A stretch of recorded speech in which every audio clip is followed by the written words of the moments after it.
Hello my dear student, कैसे हैं आप सब। आई होप कि आप सभी बढ़िया होंगे। आपकी एग्जाम की तैयारी भी अच्छी चल रही हो गई।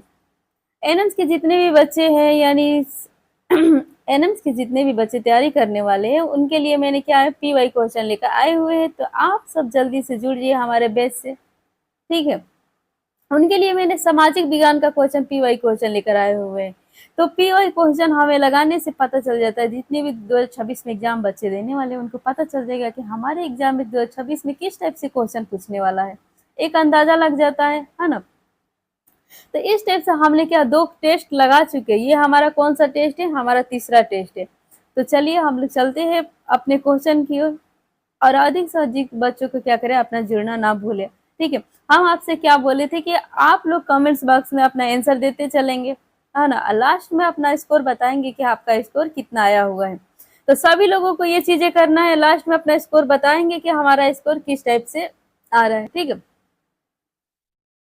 और ये भी कमेंट्स बॉक्स में बताना है कि आपको मतलब हिस्ट्री के अलावा और किस चीज का मतलब आपको क्वेश्चन चाहिए। उस टाइप से हम लोग क्या करेंगे, क्वेश्चन लेकर आएंगे। तो चलिए हम लोग पहले हिस्ट्री का क्वेश्चन देखते हैं, उसके बाद से ज्योग्राफी का देखेंगे, उसके बाद से सिविक्स का देखेंगे। तो पहले हमारा हिस्ट्री का क्वेश्चन दिया हुआ है, कितना नंबर, 36 नंबर। 36 नंबर हमारा हिस्ट्री का क्वेश्चन कह रहा है, दिल्ली के कुतुब मीनार की ऊंचाई है 61.4 मीटर, 71.4 मीटर, के 81.4 मीटर, के 91.4 मीटर। आपके स्क्रीन पर क्वेश्चन दिया हुआ है, आपको बताना है कि दिल्ली के कुतुब मीनार की ऊंचाई कितना किलोमीटर है, ठीक है। और ये भी बताना है कि हमारे दिल्ली का कुतुब मीनार किसने बनवाया था, ठीक है। चलिए फिर आंसर देखते हैं कि हमारा आंसर क्या होगा, ठीक है।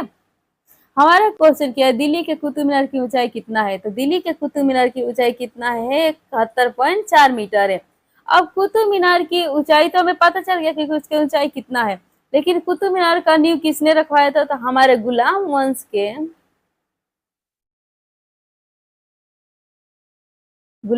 के संस्थापक कुतुबुद्दीन ऐबक ने रखा था, ठीक है। गुलाम वंश के संस्थापक कुतुबुद्दीन ऐबक ने क्या रखा था, हमारे कुतुब मीनार का नींव रखा था। कुतुबुद्दीन ऐबक, इसने हमारा क्या रखा था, कुतुब मीनार का नींव रखा था। लेकिन ये बस नींव रखा था, कितना है, 1206 से 1210 ईस्वी में रखा था, ठीक है। लेकिन हमारा ये कुतुब मीनार का नींव का पूरा मतलब पूरा किसने बनवाया था, हमारे इल्तुतमिश ने। कितना ईस्वी में, 1211 ईस्वी में, ठीक है। तो इस टाइप से हमारा क्वेश्चन 36 नंबर कंप्लीट हुआ। आगे के क्वेश्चन की ओर हम लोग बढ़ते हैं, ठीक है। नेक्स्ट क्वेश्चन हमारा दिया हुआ है, पंचतंत्र की रचना किस काल में हुई, वैदिक काल में, कि बौद्ध काल में, कि मौर्य काल में, कि गुप्त काल में। आपके स्क्रीन पर 37 नंबर क्वेश्चन दिया हुआ है और उसका क्वेश्चन किया है कि पंचतंत्र की रचना किस काल में हुई, वैदिक काल में, कि बौद्ध काल में, कि मौर्य काल में, कि गुप्त काल में। बताएंगे कि आपके कौन से काल में पंचतंत्र की स्थापना हुई थी। सब लोग आंसर कमेंट्स बॉक्स में देते रहेंगे और बताएंगे कि आपका स्कोर, आंसर आपका क्या आ रहा है। और लास्ट में अपना स्कोर बताना है, सबको बताना है, ठीक है। एक से अधिक बच्चों को आप लोग जोड़ना चालू कर दें।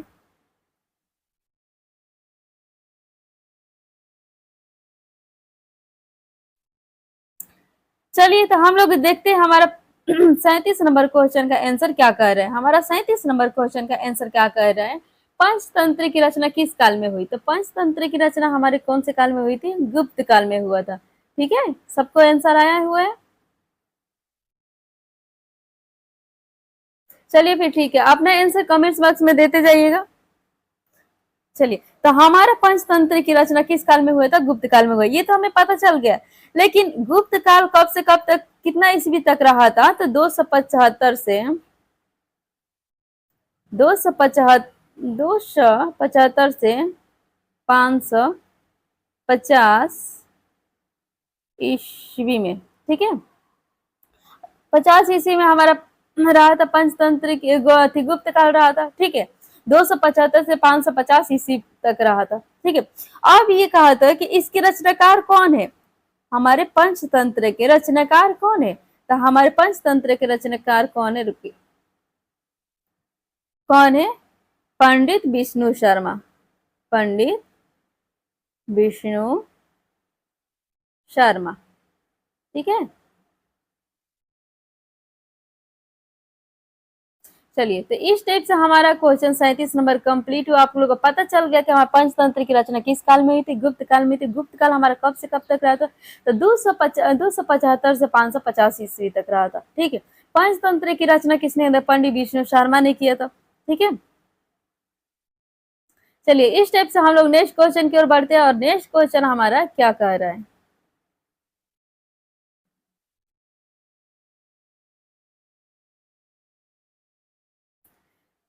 हमारा 38 नंबर क्वेश्चन दिया हुआ है, कुषाण भारत में कहां से आए? ठीक है, अरब से कि चीन से कि मेसोपोटामिया से कि अफगानिस्तान से? आपको ये भी बताना है कि हमारे मेसोपोटामिया से क्या क्या चीजें मिली थी, ठीक है। मेसोपोटामिया की से हमें क्या क्या चीजें मिली थी?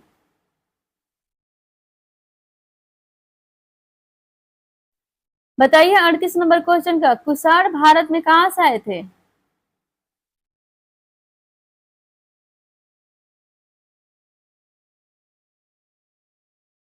तो चलिए हम लोग देखते हैं हमारा आंसर क्या होगा। हमारा आंसर होगा कुषाण भारत में कहां से आए थे? चीन से आए थे, ठीक है।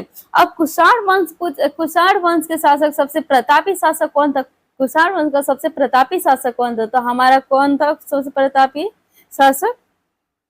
कनिष्क था, ठीक है।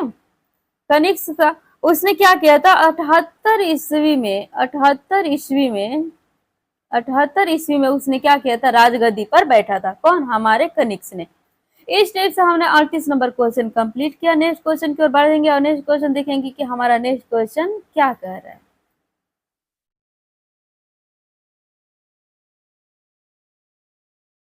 चलिए, नेक्स्ट क्वेश्चन हम लोग देखेंगे 39 नंबर। एथेंस अवस्थित था यूनान से कि रोम से कि चीन से कि मिस्र से? आपके क्वेश्चन दिया हुआ है, आप बताएंगे कि एथेंस अवस्थित है यूनान से, रोम से, चीन से कि मिस्र से?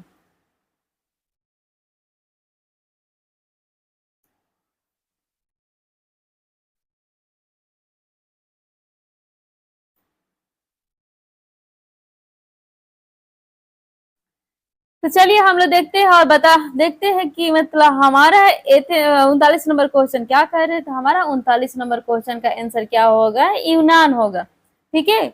यूनान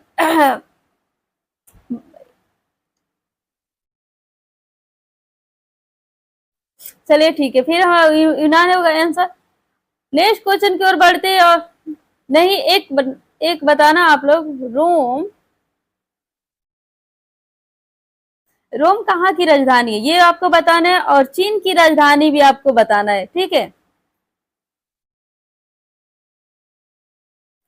कमेंट्स बॉक्स में अपने बताएंगे रोम कहाँ की राजधानी है और चीन की राजधानी कहाँ है, ठीक है। 40 नंबर आपके स्क्रीन पर क्वेश्चन दिया हुआ है, आप बताएंगे कि 40 नंबर आंसर क्या होगा, ठीक है। मेगास्थनीज था ब्रिटिश राजदूत कि रोमन राजदूत कि मिस्र राजदूत कि यूनान राजदूत? आपके 40 नंबर क्वेश्चन दिया हुआ है, मेगा अस्थनीज था ब्रिटिश राजदूत था कि रोमन राजदूत था कि मिस्र राजदूत था कि यूनानी राजदूत था? जल्दी जल्दी अपना आंसर बताएंगे। अधिक से अधिक आप लोग बच्चे को जुड़ना चालू कर दें, क्योंकि आपके संग में वो भी पढ़े, ठीक है।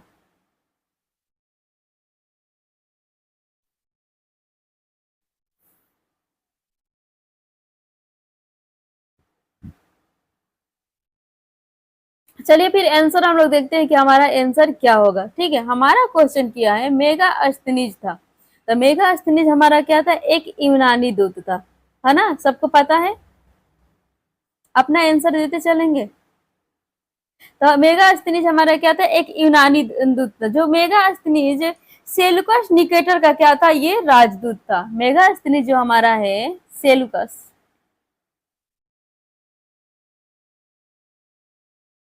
सेलुकस निकेटर का क्या था?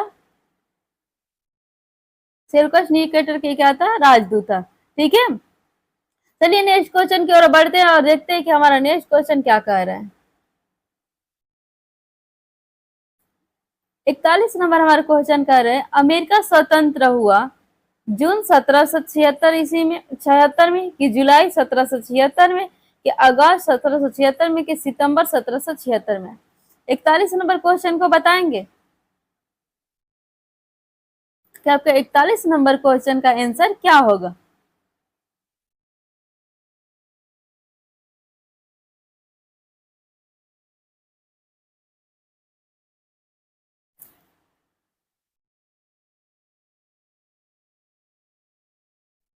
चलिए फिर देखते हैं हमारा नेक्स्ट क्वेश्चन, इसका 41 नंबर क्वेश्चन का आंसर क्या होगा। तो हमारी जो अमेरिका स्वतंत्र हुआ था वो कब हुआ था, 4 जुलाई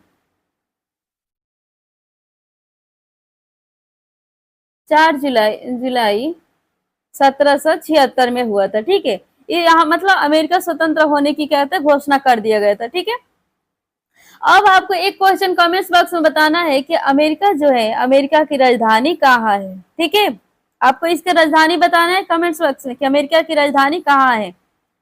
चलिए फिर नेक्स्ट क्वेश्चन की ओर बढ़ते हैं।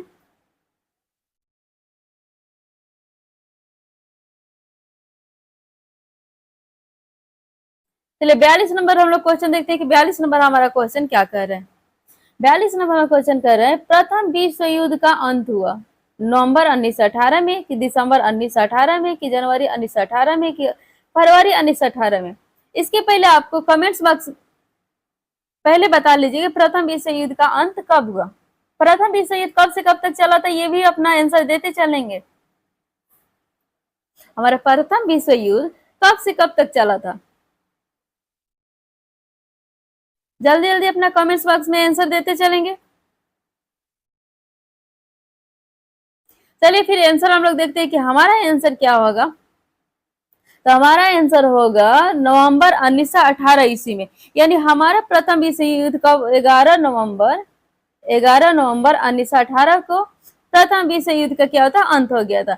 अब ये 11 नवंबर यानी हमारा 4 साल तक क्या हुआ था, प्रथम विश्व युद्ध चल रहा, यानी 1914 से 1918 तक हमारा प्रथम विश्व युद्ध रहा, यानी 4 साल तक हमारा प्रथम विश्व युद्ध चला। ठीक है, चलिए फिर नेक्स्ट क्वेश्चन की ओर बढ़ते हैं और देखते हैं कि हमारा नेक्स्ट क्वेश्चन क्या कह रहा है। 43 नंबर क्वेश्चन हमारे स्क्रीन पर दिया हुआ है, बेनिटो मुसोलिनो किस जाति का था। बेनिटो मुसोलिनो किस जाति का था, बढ़ई, लोहार, सोनार, काश्यकार। आपके स्क्रीन पर 43 नंबर क्वेश्चन दिया हुआ है और बताएंगे कि 4 ऑप्शन में से ही आपका आंसर सही कौन सा है। बेनिटो मुसोलिनो किस जाति का था, बढ़ई का, लोहार का, सोनार का, काश्यकार का। जल्दी जल्दी बताएंगे और शेयर करते रहेंगे इसे।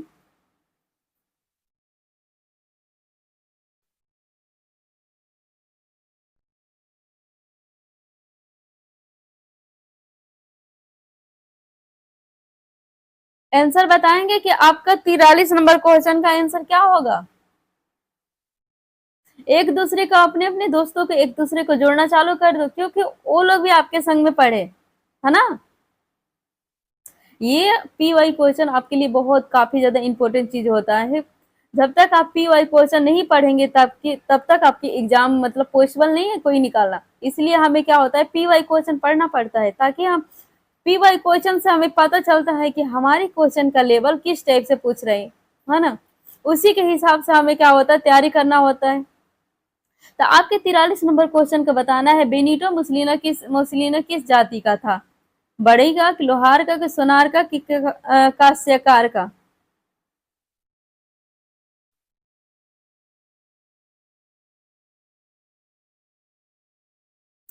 चलो फिर हम देखते हैं हमारे 43 नंबर क्वेश्चन का आंसर क्या होगा। तो हमारे 43 नंबर क्वेश्चन का आंसर होगा दो, यानी लोहार का था। ये मुसोलिना लोहार जाति का था। ठीक है, ये लोहार जाति का, ये इटली में क्या था, फांसी दल का क्या था, संस्थापक था। जो हमारा बेनिटो मुसोलिना है, ये इटली में क्या चीज था, फांसी दल का संस्थापक था। फांसी दल का संस्थापक कौन था, ये बेनिटो मुसोलिना था। ठीक है, चलिए फिर नेक्स्ट क्वेश्चन की ओर बढ़ते हैं और नेक्स्ट क्वेश्चन हम देखते हैं कि हमारा नेक्स्ट क्वेश्चन अगला क्या कह रहा है।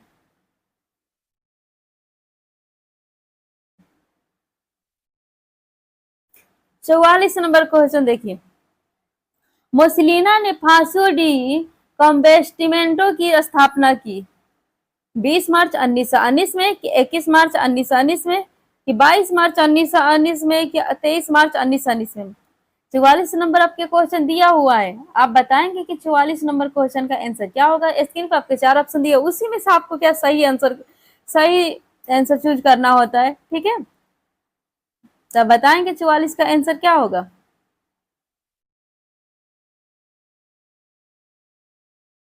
शेयर करते रहिए, अपना आंसर कमेंट्स बॉक्स में देते।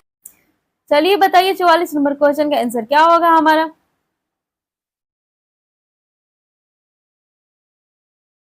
चलिए ठीक है, फिर इसका आंसर हम लोग देखते हैं कि हमारा क्वेश्चन क्या है। मुसोलिनी ने फांसियो डी कॉम्बेटिमेंटो की स्थापना की तो 23 मार्च 1919 ईस्वी में किया था, ठीक है। ये क्या था स्थापना किया तो 23 मार्च 1919 ईस्वी में किया था, ठीक है। ये फांसी दल का समर्थक, ये फांसी दल का क्या था, एक समर्थक था, जिसमें लोग क्या करते थे, काली कपड़े पहन कर क्या करते थे, इसका समर्थक करते थे, ठीक है। चलिए हम लोग 44 नंबर हमारा क्वेश्चन हो गया। नेक्स्ट क्वेश्चन की ओर बढ़ते हैं। हमारा 45 नंबर क्वेश्चन का आप लोग आंसर बताएंगे। वैज्ञानिक एस चंद्रशेखर का जन्म 29 अक्टूबर 2010 में 10 को हुआ था। कहाँ हुआ था, केरल में हुआ था, कलकत्ता में हुआ था, कि कर्नाटक में हुआ था, कि लाहौर में हुआ था। आपके स्क्रीन पर 45 नंबर क्वेश्चन का आंसर दिया हुआ है और आप बताएंगे कि इसमें से आपका आंसर कौन सा होगा।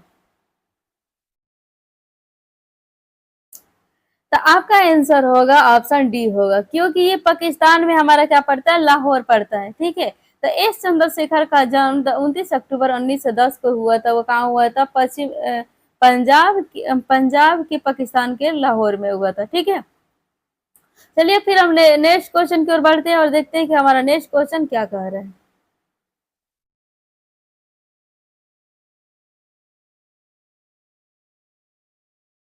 46 नंबर हमारा क्वेश्चन दिया है, वैज्ञानिक बीरबल साहनी का जन्म हुआ था।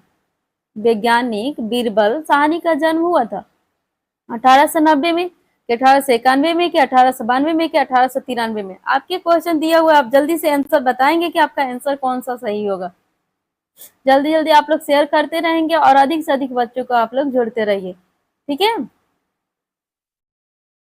बताएंगे बीरबल साहनी का जन्म कहाँ हुआ था, 1890 में, कि 1891 में, कि 1892 में, कि 1893 ईस्वी में।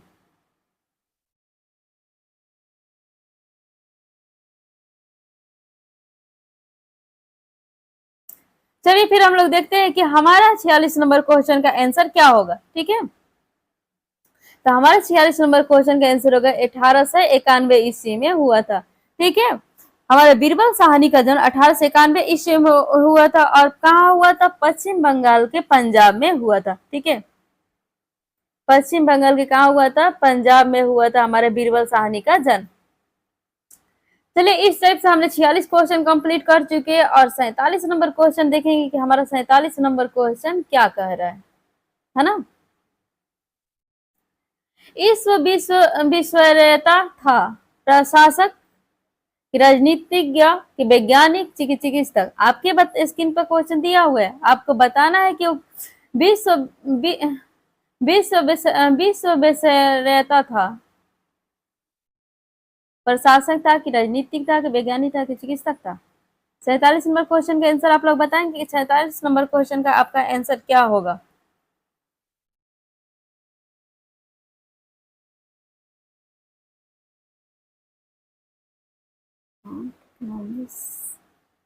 बताइए तो आपका 47 नंबर क्वेश्चन का आंसर क्या होगा।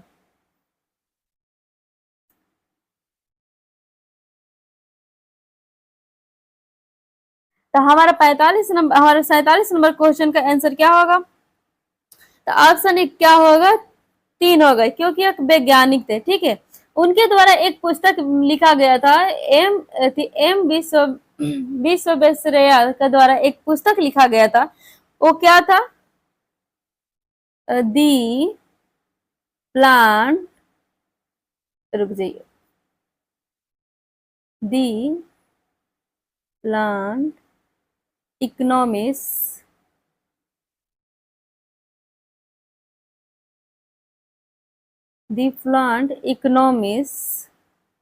फॉर इंडिया, जो हमारे भी the plant economics for India द्वारा इनके द्वारा क्या होता, एक वैज्ञानिक थे और इनके द्वारा एक पुस्तक लिखा गया था, उस पुस्तक का नाम था the plant economics for India.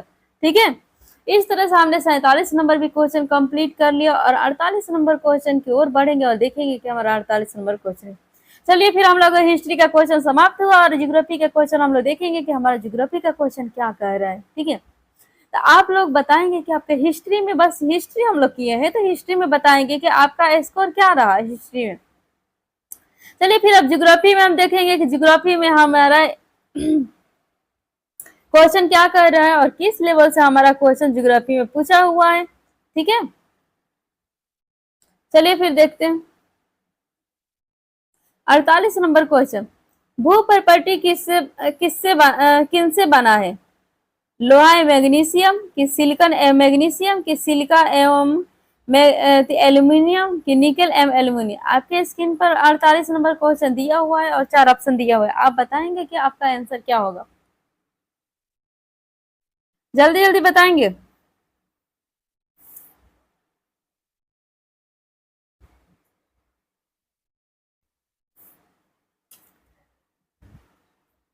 चलिए फिर 48 नंबर क्वेश्चन का आंसर हम लोग देखेंगे कि हमारा 48 नंबर क्वेश्चन का आंसर क्या होगा। तो हमारा 48 नंबर का क्वेश्चन ऑप्शन 3 होगा। ठीक है, सिलिकॉन एवं मैग्नीशियम। ठीक है, ये हमारे भूर प्रॉपर्टी की रचना मुख्य रूप से क्या होता है, सिलिकॉन और एल्यूमिनियम से हुई है। ठीक है, जिसमें एल्यूमिनियम क्या होता है 8.1% पाया जाता है। ठीक है, चलिए फिर नेक्स्ट क्वेश्चन की ओर बढ़ते हैं आगे कि हाँ देखते हैं कि हमारा 49 नंबर क्वेश्चन क्या कह रहा है।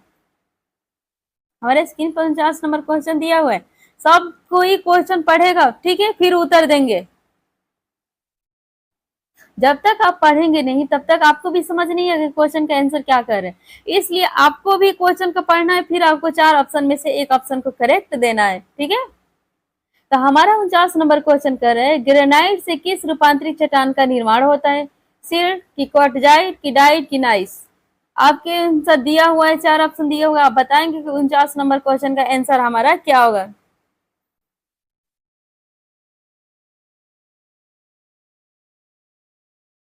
तो चलिए फिर 49 नंबर क्वेश्चन का आंसर हम लोग देखेंगे कि 49 नंबर हमारा क्वेश्चन का आंसर क्या होगा। तो 49 नंबर हमारा क्वेश्चन का आंसर होगा ऑप्शन डी, नाइस होगा, क्योंकि ग्रेनाइट से ही नाइस नामक रूपांतरिक चट्टान का निर्माण किया गया है। जो ग्रेनाइट के द्वारा ही हमारे नाइस की रूपांतरिक चट्टानों का क्या किया गया है, रूपांतरिक चट्टानों का निर्माण किया गया। तो इस टाइप से हमने 49 नंबर भी कंप्लीट कर लिया और 50 नंबर क्वेश्चन की ओर हम चलते हैं और बताएंगे कि हमारा 50 नंबर क्वेश्चन क्या कह रहा है। ठीक है, भारत को कितने भूकंप तीव्रता के क्षेत्रों में बांटा गया है? 4, 5, 6, 7। आपके 50 नंबर क्वेश्चन दिया हुआ है, ऑप्शन ए में दिया है आंसर 4, ऑप्शन ए में आंसर दिया है 4, ऑप्शन 2 में 5, ऑप्शन 3 में 6, ऑप्शन 4 में दिया है 7। आपको बताना है हमारे भूकंप तीव्रता के क्षेत्रों कितने क्षेत्रों में बांटा गया है, जल्दी जल्दी बताएंगे आप लोग। आंसर अपना देते रहिए, रुकिए मत।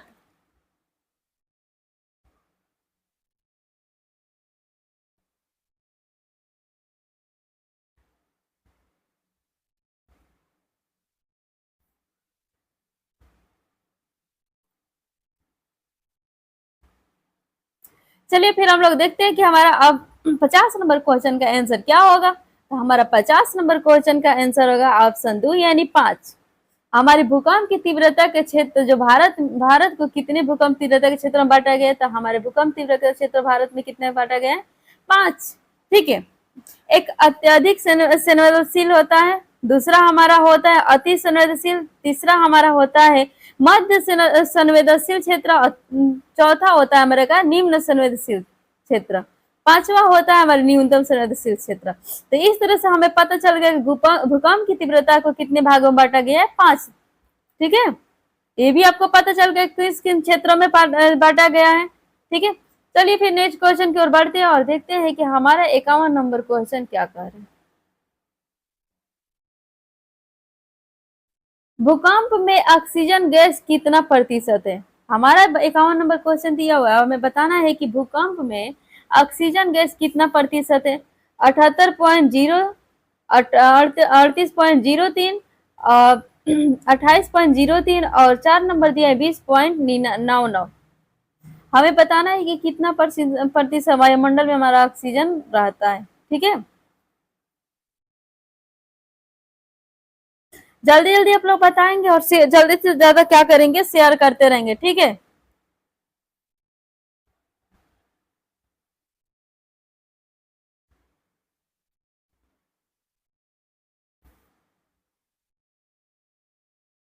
चलिए फिर हम लोग देखेंगे 51 नंबर क्वेश्चन का हमारा आंसर क्या होगा। 51 नंबर हमारा क्वेश्चन का आंसर क्या होगा, 20.99 प्रतिशत हमारे वायुमंडल में क्या होता है, ऑक्सीजन का प्रतिशत रहता है।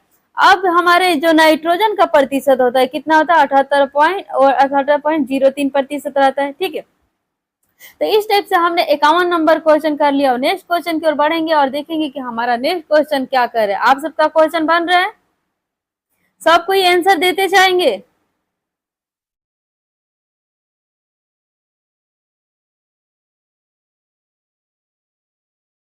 52 नंबर क्वेश्चन हमारे स्क्रीन पर दिया हुआ है, आप बताएंगे कि 52 नंबर क्वेश्चन का आंसर क्या होगा। विश्व में कितने महासागर हैं? आपके क्वेश्चन दिया हुआ है विश्व में कितने महासागर है, 3, 4, 5 कि 6? आपके क्वेश्चन पे स्क्रीन पे आंसर 4 दिया हुआ है। आपको बताना है कि हमारे विश्व में कितने महासागर है, 3 है कि 4 है कि 5 है कि 6 है? जल्दी जल्दी बताएंगे।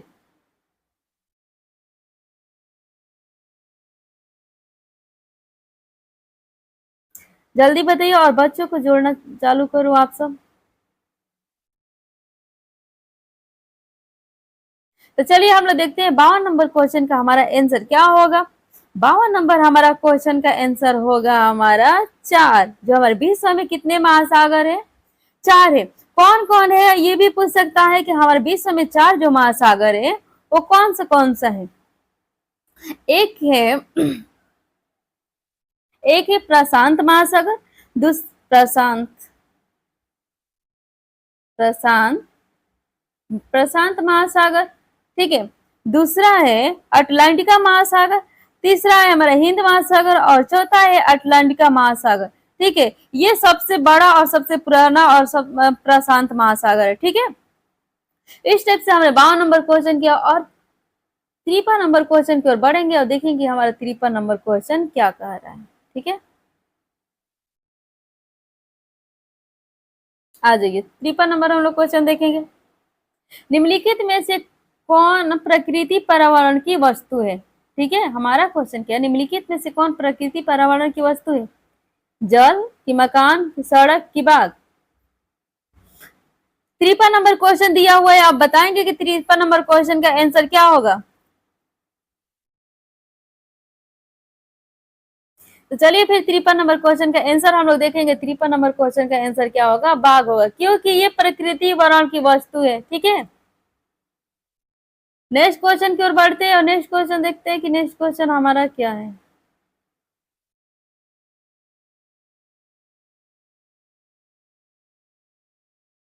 चलिए 54 नंबर देखेंगे, पर्यावरण का संरक्षण किया जा सकता है पौधारोपण के द्वारा कि पेट्रोलियम खनिज तेल के कम उपयोग के द्वारा, उपयुक्त दोनों उपयुक्त में से कोई नहीं। आपके 54 नंबर क्वेश्चन दिया हुआ है, आप बताएंगे कि हमारा आंसर क्या होगा। पर्यावरण संरक्षण क्यों किया जा सकता है पौधारोपण के द्वारा कि पेट्रोलियम खनिज तेल के कम उपयोग के द्वारा, उपयुक्त में से दोनों, उपयुक्त में से कोई नहीं। ठीक है, 54 नंबर क्वेश्चन दिया हुआ, आप बताएंगे कि 54 नंबर क्वेश्चन का आंसर क्या होगा।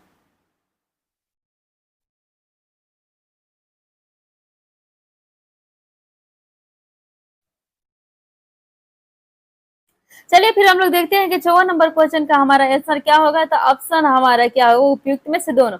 जो हमारा पर्यावरण संरक्षण है वो पौधारोपण के द्वारा भी किया जाता था और पेट्रोलियम खनिज के कम उपयोग के द्वारा भी हम क्या करते हैं, पर्यावरण संरक्षण को संरक्षण किया जा सकता है, मतलब पर्यावरण संरक्षण हम भी कर सकते हैं। ठीक है, तो ऑप्शन हमारा दोनों होगा, ऑप्शन ए भी होगा और ऑप्शन बी भी होगा। ठीक है, नेक्स्ट क्वेश्चन की ओर बढ़ते हैं और देखते हैं कि हमारा नेक्स्ट क्वेश्चन क्या कर रहा है। हमारा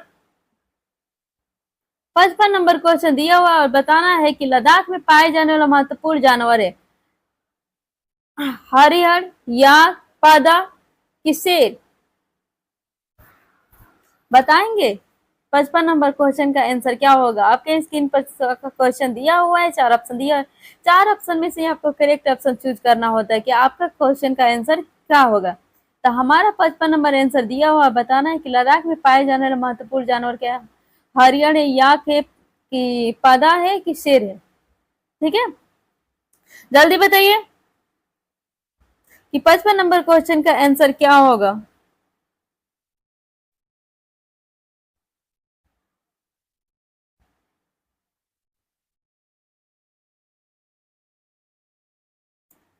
चलिए फिर हम लोग देखते हैं और जानते हैं कि हमारा 55 नंबर क्वेश्चन का आंसर क्या होगा। तो हमारा 55 नंबर क्वेश्चन का आंसर क्या होगा, याक। जो लद्दाख में पाए जाने वाले जानवर है कौन है, याक है। इनकी दूध जो होता है बहुत ही पौष्टिक होता है। ठीक है, वहां के जो लद्दाख के लोग हैं इसे क्या होते हैं, वहां के लद्दाख के लोग यानी दूध से बड़े चाव से ही क्या करते, दूध बड़े चाव से ही क्या करते हैं, पीते हैं। ठीक है, और इनकी दूध से बहुत स्वादिष्ट क्या होते हैं, हम लोग पेड़ा बना सकते हैं। ठीक है, चलिए ठीक है, फिर नेक्स्ट क्वेश्चन की ओर बढ़ते हैं और देखते हैं कि हमारा नेक्स्ट क्वेश्चन क्या कह रहा है। ठीक है, आ जाइए 56 नंबर हमारा क्वेश्चन दिया हुआ, थार का रेगिस्तान फैला है राजस्थान एवं मध्य प्रदेश में, राजस्थान एवं पंजाब में, गुजरात एवं महाराष्ट्र में कि गुजरात एवं राजस्थान में। 56 नंबर क्वेश्चन दिया हुआ है, आपको सबको बताना है कि 56 नंबर का आंसर क्या होगा। थार का रेगिस्तान फैला है राजस्थान मध्य प्रदेश में कि राजस्थान एवं पंजाब में, गुजरात एवं महाराष्ट्र में कि गुजरात एवं राजस्थान में। ठीक है, 56 नंबर क्वेश्चन का आंसर बताएंगे कि क्या होगा 56 नंबर क्वेश्चन का आंसर।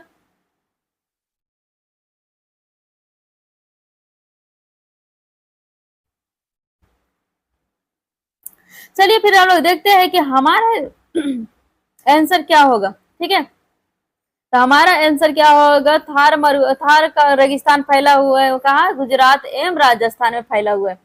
आपका क्वेश्चन एक कमेंट्स बॉक्स में बताएंगे कि गुजरात की राजधानी कहाँ है और राजस्थान की राजधानी कहाँ है। ये दो आपको बताना है, राजधानी की राजधानी कहाँ है, गुजरात और राजस्थान की। ठीक है, चलिए फिर नेक्स्ट क्वेश्चन की ओर बढ़ते हैं और देखते हैं कि हमारा नेक्स्ट क्वेश्चन क्या कर रहा है। 57 नंबर क्वेश्चन हमारे दिया हुआ है, बिहार में तेल सौदा कारखाना कहाँ अवस्थित है, मोकामा, बरौनी, पटना की सासाराम। 57 नंबर क्वेश्चन दिया हुआ है, आपके स्क्रीन पर 4 ऑप्शन दिए हुए हैं और आपको 4 ऑप्शन से ही क्या करना, चूज करना है, करेक्ट एक आंसर बताना है कि हमारा बिहार में तेल शोधन कारखाना कहाँ स्थित है, मोकामा, बरौनी, पटना कि सासाराम। जल्दी जल्दी बताएंगे, सब कोई आंसर देगा। ठीक है,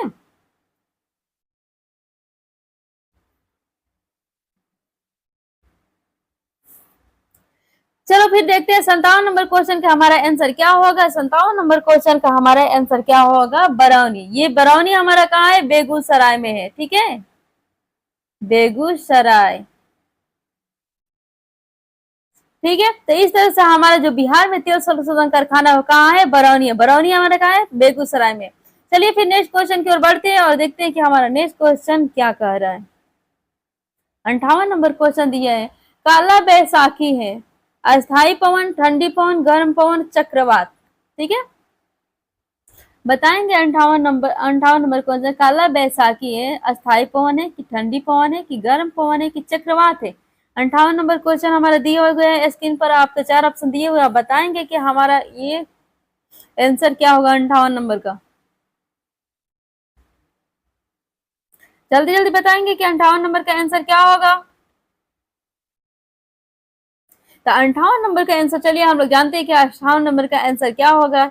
ये हमारा 58 नंबर का आंसर क्या होगा, ये ठंडी पवन, क्योंकि काला बैसाखी एक ठंडी पवन है जो ग्रीष्म ऋतु के असम में पश्चिम बंगाल के तीव्र हवा क्या करती है, ये चलने लगती है। ठीक है, तो इस टाइप से हमारा क्या हुआ, ज्योग्राफी का क्वेश्चन खत्म हुआ। और देखते हैं जैसे हमने हिस्ट्री का क्वेश्चन किए, ज्योग्राफी का क्वेश्चन किए, उसी तरह से हम क्या करेंगे, सिविक्स का भी क्वेश्चन करेंगे। आप लोग बताएंगे कि हिस्ट्री में जितना आपका हिस्ट्री में आपका कितना आया था स्कोर, और ज्योग्राफी में आपका अभी कितना स्कोर आया है, ठीक है। तो चलिए हम सिविक्स में देखते हैं और सिविक्स में जानेंगे कि हमारा सिविक्स में हमारा क्वेश्चन क्या कर रहे हैं। सिविक्स में भी आप लोग बताएंगे और इसका भी स्कोर आप लोग सबको बताना है कमेंट्स बॉक्स में कि आपका सिविक्स में भी आंसर क्या आ रहा है, ठीक है।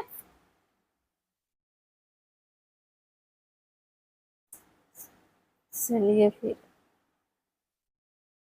59 नंबर, एक देश के शासन को सही ढंग से चलाने के लिए आवश्यक कानून एवं सिद्धांतों का उल्लेख है। संसद की संविधान की प्रस्तावना की संविधान सभा। आपके स्क्रीन पर 59 नंबर क्वेश्चन दिया हुआ है। आप बताएंगे कि अगर देश के शासन को सही ढंग से चलाने के लिए आवश्यक कानूनों एवं सिद्धांतों का उल्लेख होता है। संसद, संविधान, प्रस्तावना की संविधान सभा। जल्दी जल्दी बताएंगे और एक से अधिक बच्चों को आप लोग जोड़ना चालू करेंगे। अपना आंसर कमेंट्स बॉक्स में देते रहेंगे, ठीक है।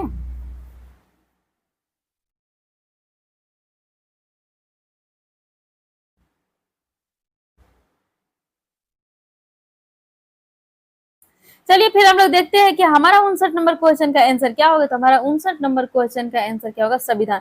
यानी एक देश के शासन को सही ढंग से चलाने के लिए आवश्यक कानूनों को, सिद्धांतों का उल्लेख कौन करता है, हमारा संविधान करता है, ठीक है।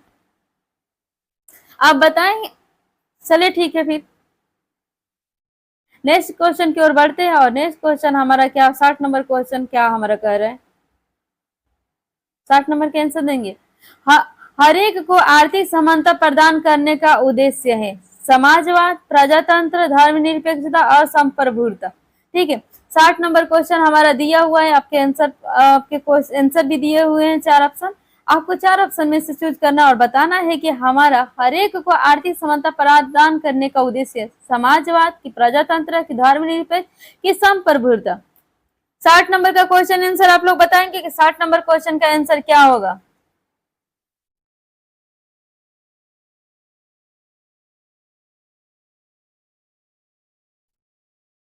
60 नंबर क्वेश्चन का आंसर बताएंगे, जल्दी जल्दी करो कि 60 नंबर क्वेश्चन का आंसर क्या होगा। तो चलिए हम लोग देखेंगे और 60 नंबर का क्वेश्चन हम लोग जानेंगे कि 60 नंबर का क्वेश्चन हमारा क्या होगा, समाजवाद, ठीक है। ये हमारे हर एक को आर्थिक समानता प्रदान करने का उद्देश्य कौन रखता है, हमारे समाजवाद, ठीक है। ये हमारी क्या अर्थव्यवस्था में अपनाने वाले विश्व का सबसे प्रथम देश कौन है। समाजवाद को जैसे अपनाने वाला अर्थव्यवस्था में सबसे, मतलब विश्व में सबसे देश कौन है, प्रथम देश कौन है, तो वो हमारे क्या है, सोवियत संघ है। कौन है, सोवियत संघ, जिसने क्या हुआ था, समाजवाद को प्रथम बार देश में अपनाया था, ठीक है। चलिए नेक्स्ट क्वेश्चन की ओर बढ़ते हैं और नेक्स्ट क्वेश्चन हमारा क्या है, 61 नंबर। 61 नंबर हमारा क्वेश्चन ये है, वोट देने का अधिकार एक महत्वपूर्ण विशेषता है। संघवाद, समाजवाद, संप्रभुता की, प्रजातंत्र। आप बताएंगे कि हमें वोट देने का अधिकार कितने वर्ष के उम्र के बाद, मतलब कितने वर्ष के बच्चों का है, ठीक है। कमेंट्स बॉक्स में आंसर बताएंगे हमें वोट देने का अधिकार कितने वर्ष का उम्र में है। आपका क्वेश्चन किया है कि वोट देने का अधिकार है महत्वपूर्ण विशेषता है। संघवाद, समाजवाद की, संप्रभुता की, प्रजातंत्र। 61 नंबर क्वेश्चन का आंसर बताएंगे।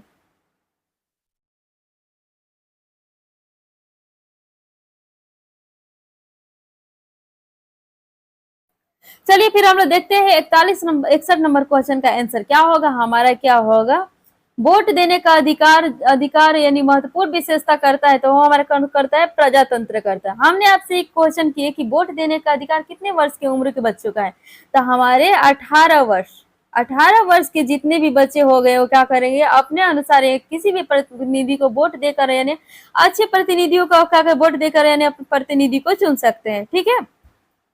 चलिए फिर नेक्स्ट क्वेश्चन की ओर बढ़ते हैं और देखते हैं कि हमारा 62 नंबर क्वेश्चन क्या कह रहे हैं।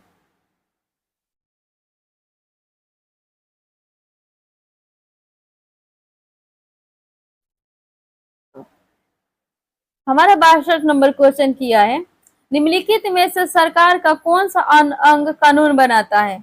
एक न्यायपालिका, दो कार्यपालिका, तीन राष्ट्रपति, चार क्या होगा विधायिका। ठीक है, आपको बताना है कि सरकार का कौन सा अंग कानून बनाता है, न्यायपालिका बनाता है कि कार्यपालिका बनाता है कि राष्ट्रपति की विधायिका। 62 नंबर क्वेश्चन आपके स्क्रीन पर दिया हुआ है और बताएं, इसके 4 ऑप्शन दिए हुए, आपको बताना है कि आपका आंसर कौन सा होगा। 62 नंबर क्वेश्चन का आंसर बताएंगे।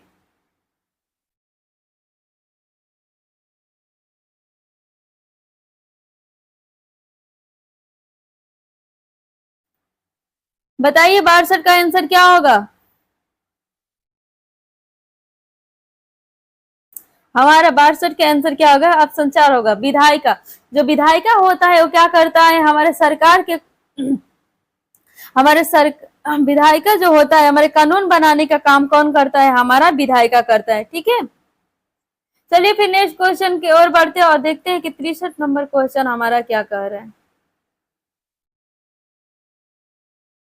63 नंबर हमारा क्वेश्चन है, संसद का उच्च सदन है लोकसभा, प्रधानमंत्री की राज्यसभा की संविधान। हमारा क्वेश्चन पूछा है संसद का उच्च सदन है लोकसभा, प्रधानमंत्री, राज्यसभा, संविधान। अपना आंसर देते चलेंगे, ठीक है, ताकि हमें भी पता लग सके कि आपकी पढ़ाई की जो डायरेक्शन है आप लोग सही लेवल पर लेकर जा रहे हो या नहीं जा रहे हो। खासकर उन बच्चों के लिए जो क्या करें 2026 में एन एम एनएम्स के बच्चे जो है 2026 में जितने भी बच्चे एग्जाम देने वाले हैं उनके लिए मैं खास कहना चाहूंगी कि वो अपने स्कोर बताते चलेंगे, ठीक है, क्योंकि उनका एग्जाम आने वाला है। जब तक हम नहीं जानेंगे कि आपका पढ़ाई का डायरेक्शन कैसे चल रहा है, तब तक आप लोग भी क्या करेंगे, टिक आउट कैसे कर। चलिए ठीक ठीक है, फिर देखते हैं हम लोग 63 नंबर क्वेश्चन की और जानेंगे कि हमारा 63 नंबर क्वेश्चन का आंसर क्या होगा। ठीक है, संसद का उच्च सदन है लोकसभा, प्रधानमंत्री, राज्यसभा, संविधान। बताइए जल्दी कि 63 नंबर का क्वेश्चन का आंसर हमारा क्या होगा। सभी लोग आंसर देते रहेंगे, जो 26 में एग्जाम देने वाले हैं वो जल्दी और करेंगे।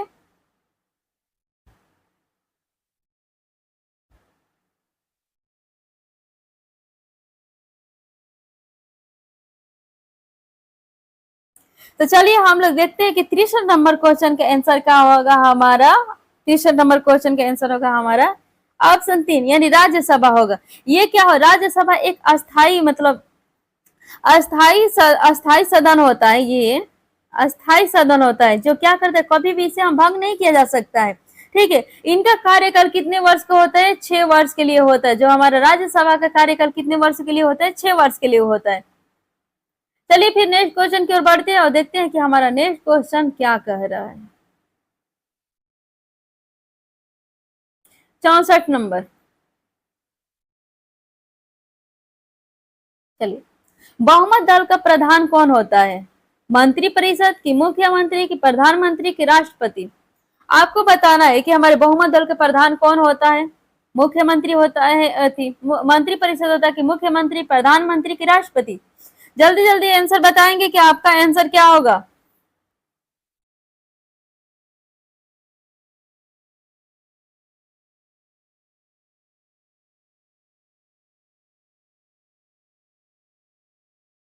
चलिए फिर हम लोग देखते हैं कि हमारा 64 नंबर क्वेश्चन का आंसर क्या होगा। हमारा 64 नंबर क्वेश्चन किया बहुमत दल का प्रधान कौन होता है, तब बहुमत दल का प्रधान हमारे मुख्यमंत्री भी, प्रधानमंत्री भी होते हैं और मुख्यमंत्री भी होते हैं। तो ऑप्शन ये क्या होगा, दोनों होगा। ठीक है, तो हमारा ऑप्शन इसका दोनों होना चाहिए। ठीक है, अब आपको बताना है भारत के वर्तमान पर राष्ट्रपति कौन है। ठीक है, कमेंट्स बॉक्स में बताएंगे कि भारत के वर्तमान राष्ट्रपति कौन है। चलिए फिर 65 नंबर क्वेश्चन देखते हैं और 65 नंबर क्वेश्चन हम लोग देखेंगे और जानेंगे कि 65 नंबर हमारा क्वेश्चन क्या कह रहा है।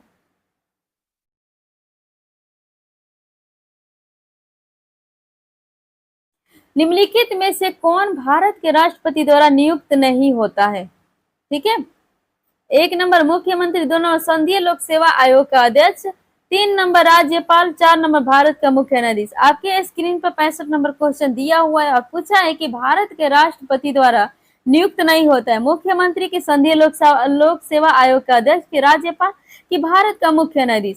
65 नंबर क्वेश्चन का आंसर जल्दी बताएंगे कि 65 नंबर क्वेश्चन का आंसर क्या होगा?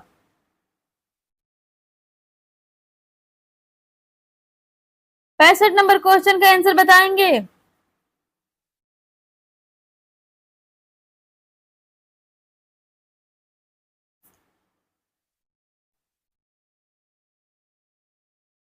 चलिए फिर हम लोग देखेंगे अब 65 नंबर क्वेश्चन का आंसर हम लोग जानेंगे कि हमारे जो भारत के राष्ट्रपति द्वारा नियुक्त नहीं होता वो कौन है? हमारा मुख्यमंत्री हुए। मुख्यमंत्री की नियुक्ति हमारे राष्ट्रपति द्वारा नियुक्ति इन्हें नहीं किया जा सकता है, बल्कि इनका राज्यपाल के द्वारा इन्हें क्या किया जाता है? मुख्यमंत्री का नियुक्ति किया जा सकता है। ठीक है, इस टाइप से हमने 65 नंबर क्वेश्चन किया और 66 नंबर क्वेश्चन की ओर बढ़ेंगे और जानेंगे कि हमारा 66 नंबर क्वेश्चन क्या कह रहा है। ठीक है, भारतीय राष्ट्रपति का कार्यकाल है 4 वर्ष, 5 वर्ष, 6 वर्ष और 7 वर्ष। हमें बताना है कि राष्ट्रपति का कार्यकाल कितने वर्ष के लिए होता है, जल्दी बताएंगे, बताइए जल्दी कि राष्ट्रपति का कार्यकाल कितने वर्षों के लिए होता है। तो ये सबको पता होगा कि भारत के राष्ट्रपति का कार्यकाल कितने वर्ष के लिए होता है? 5 वर्ष के लिए होता है। ठीक है, चलिए फिर नेक्स्ट क्वेश्चन की ओर बढ़ते हैं और देखते हैं कि हमारा 67 नंबर क्वेश्चन क्या कह रहा है। 67 नंबर क्वेश्चन क्या है?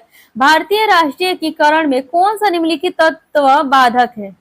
सामंतवाद, कि क्षेत्रीयवाद, कि नारीवाद, कि अंतरराष्ट्रीयवाद?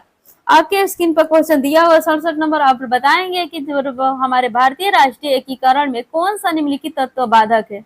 समतावाद, कि क्षेत्रीयवाद, कि नारीवाद, कि अंतरराष्ट्रीयवाद? जल्दी बताएंगे 67 का आंसर।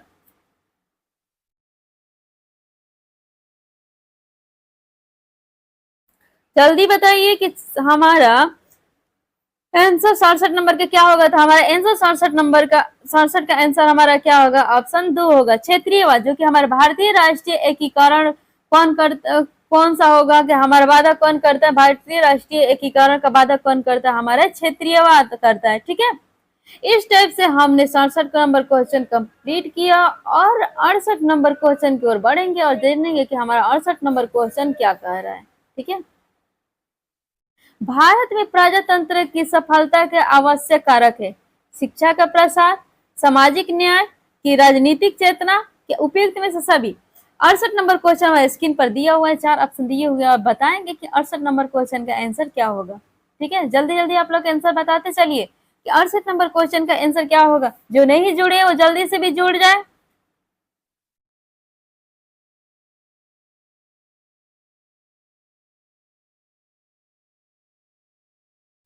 चलिए फिर हम लोग 68 नंबर क्वेश्चन का आंसर देखेंगे कि हमारा 68 नंबर क्वेश्चन का आंसर क्या होगा? उपयुक्त में से सभी होगा, जो कि हमारे भारत में प्रजातंत्र की सफलता के आवश्यक कारक होता है। शिक्षा का प्रसार होता है, सामाजिक न्याय होता है, राजनीतिक चेतना होता है। उपयुक्त में से क्या? सभी हो जाएगा। ठीक है, चलिए 69 नंबर क्वेश्चन हम लोग देखेंगे कि 69 नंबर क्वेश्चन हमारा क्या कह रहा है। 69 नंबर हमारे स्क्रीन पर क्वेश्चन दिया हुआ है, सभी लोग क्वेश्चन पढ़ेंगे उसके बाद से आंसर देंगे। राज्य की कार्यपाल का वैधानिक प्रधान होता है? राज्यपाल, मुख्यमंत्री, की प्रधानमंत्री के उपयुक्त में से कोई नहीं? 69 नंबर क्वेश्चन का आंसर बताएंगे कि राज्यपाल की कार्यपालिका का वैधानिक प्रधान होता है? राज्यपाल होते हैं कि मुख्यमंत्री के प्रधानमंत्री के उपयुक्त में से कोई नहीं? 69 नंबर क्वेश्चन का आंसर प्लीज जल्दी बताएंगे आप।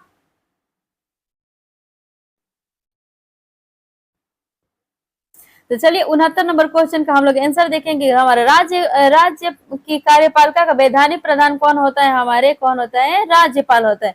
ठीक है, तो इस टाइप से हमने 69 नंबर क्वेश्चन, नेक्स्ट क्वेश्चन की ओर बढ़ेंगे और जानेंगे कि हमारा 70 नंबर क्वेश्चन क्या कह रहा है। ठीक है, 70 नंबर हमारे स्क्रीन पर क्वेश्चन दिया है, पढ़िए सभी लोग और बताएंगे कि हमारा 70 नंबर का आंसर क्या होगा। संयुक्त राष्ट्र सुरक्षा परिषद के अस्थायी सदस्यों की संख्या 3, 5, 7, 10।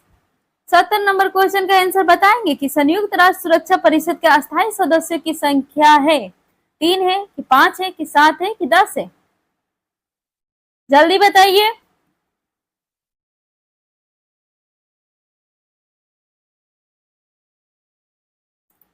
चलिए फिर 70 नंबर क्वेश्चन का आंसर हम लोग जानेंगे और जानेंगे कि हमारा 70 नंबर क्वेश्चन का आंसर क्या कर रहा है। ठीक है, तो 70 नंबर क्वेश्चन का आंसर हमारा क्या होगा? 5 होगा। ठीक है, संयुक्त राष्ट्र सुरक्षा परिषद का स्थायी सदस्यों की संख्या कितना है? 5 है। अब उसका नाम हम लोग जानेंगे कि हमारा उसका नाम क्या क्या है।